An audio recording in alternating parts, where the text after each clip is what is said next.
The Detroit Lions 2011 draft class was so bad that I felt intrigued enough by how bad it was to make a video on it. There seriously was probably nothing good about this draft. Nick Fairley might have been good, but overall I'm going to have to call him a miss. This draft class was just mired with players that had off the field problems and players that just could not get out of their own way. I don't even think I'm exaggerating when I say this draft has a case for being the worst draft class in Detroit Lions history. The Lions only had 5 picks, so you have to make them count, don't you? Well, all we got out of this class was a meh pick at best in Nick Fairley, and then just a bunch of misses after that. So how bad was this class? Let's go ahead and talk about it.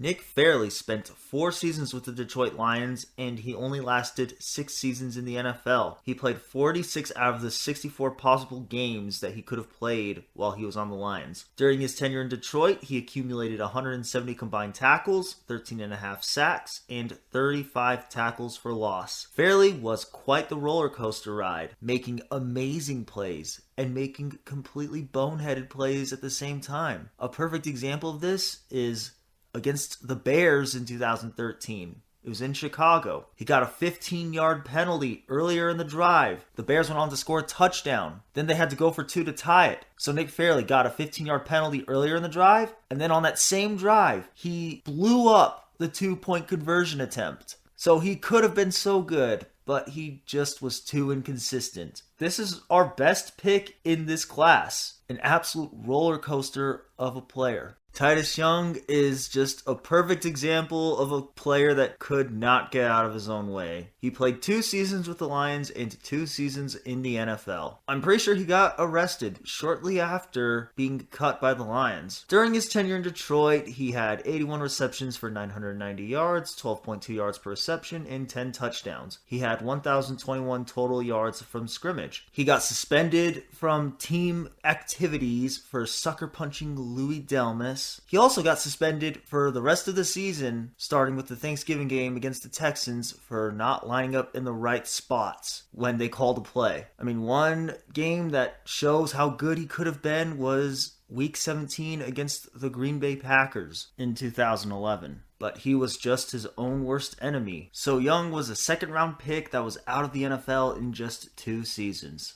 All the Lions' first 3 picks in 2011 got in trouble with the law at some point or another, and Lesure is no exception. Like Titus Young, Lesure spent 2 seasons with the Lions, or 3 if you want to count his rookie season where he was sidelined the entire year due to an Achilles tear. So Lesure started his career by getting injured and having to miss an entire year, and then he got suspended to actually start his playing career. He only lasted 2 seasons in the NFL, or 3 if you want to count his rookie season, which did not happen because of his Achilles tear. With the Lions, he had 807 rushing yards on 217 rushes. He averaged 3.7 yards per rush, and he had 9 rushing touchdowns. He had 1,012 yards from scrimmage. I mean, there's nothing world-beating about Lesure. He's just another one of the players in this draft class that could not get out of his own way, from the off-the-field problems to the on-the-field problems that he had.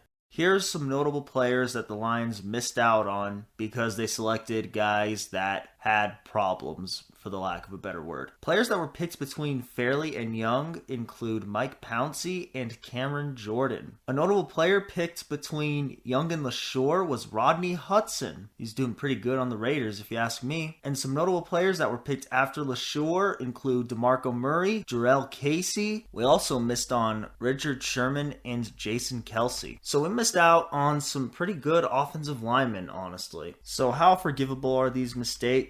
Honestly, I don't know. The Richard Sherman one is kind of forgivable because I remember how pretty much all the analysts were saying Richard Sherman's nothing to really write home about. So the Richard Sherman one is sort of forgivable because hindsight really is 2020. I mean, Jason Kelsey, I don't know if we ever thought he would have developed into what he is today. Thankfully, we right now got a pretty promising looking center in Frank Ragnow. So that's my take on the Lions 2011 draft class. It was a very interesting draft class because I remember at the time people were giving this class an A+ grade, and in hindsight, this class gets a big fat F.